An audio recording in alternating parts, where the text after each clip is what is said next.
I'm actually going to talk about how we used Hopsworks. And I came here from, I was at Bed Bath and Beyond before, and then I was at Overstock before that. So I was in e-commerce for 8 or 9 years before I came here. So I'm currently at a company called Clicklease. What they do is they create micro leases for small business owners. They don't go above a certain amount of capital. I think the max is about $30,000, but you can get a lease for like $10,000. So think like taco car, gym equipment, kitchen equipment, stuff like that. And so there's a barcode there that they can scan with their phone and they can apply to lease it. So what my company does is we take that application, we bring it to our service. We call all kinds of party data providers, all the typical stuff, credit reports, fraud, bank verification, all that stuff. We pull all that in, we run it through these risk processes, and then we make a decision to approve or deny.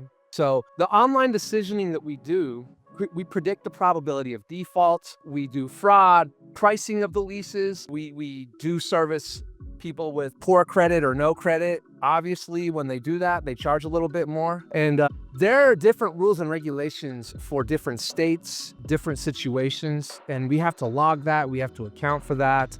And then there's a high cost for mistakes. The mistakes here, if we approve a fraud use case, since we're buying the equipment, if we prove fraud or someone that's going to default, we can potentially lose all that money. So it could be 10 yields for one bad yield. So there's a lot of attention to detail on how we make these decisions, right? We were having a lot of problems where, the same old problem that all of you have heard before, training doesn't look like prod.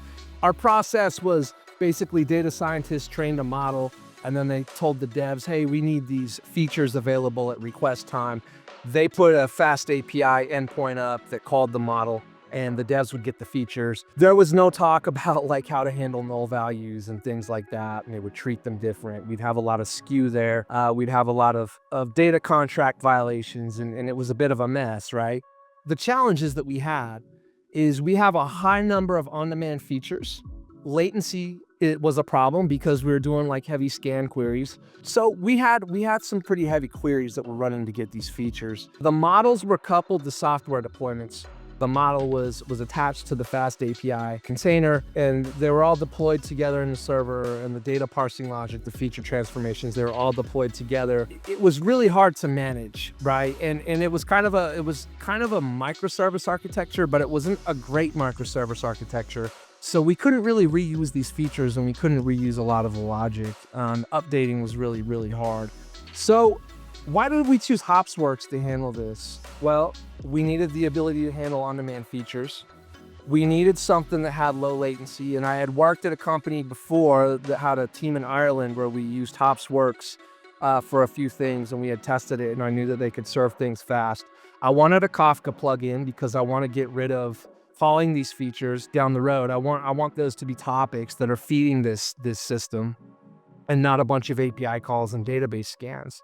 How to model registry, how to model serving layer. So we went with Hopsworks. We were able to set this up so at request time, we could call the data, we could get it raw, and then we could parse it, and then we could create on-demand features, and then we could serve the model. And I wanted control of the deployments of the model, and I wanted to separate it from the microservice architecture. We were able to use the serving layer on Hopsworks that's an abstraction on top of Kserve and their model registry to serve these models. It solved a lot of problems. We have Python-centric feature management. We have minimal runtime errors due to like the schema management and the way that UDFs operate in Hopsworks.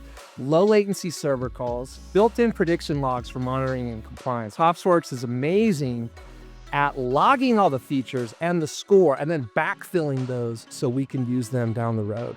That was one of the easiest things I've used. Reusability of code and features and testable feature transformations, right? That's a big one. A couple of the other benefits that made my life easier that aren't necessarily feature store benefits, but I use Hopsworks for.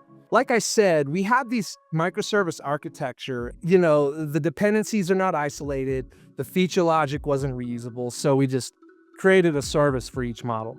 The problem with that is the feature logic still isn't usable because you're not really supposed to share state amongst microservices, right? And there's no way to isolate model updates. So on top of being able to decouple the features and manage the features in Hopsworks, one of the things we're able to do is get this kind of architecture where, the service can call our online inference endpoints, and then we have the models living in the model registry.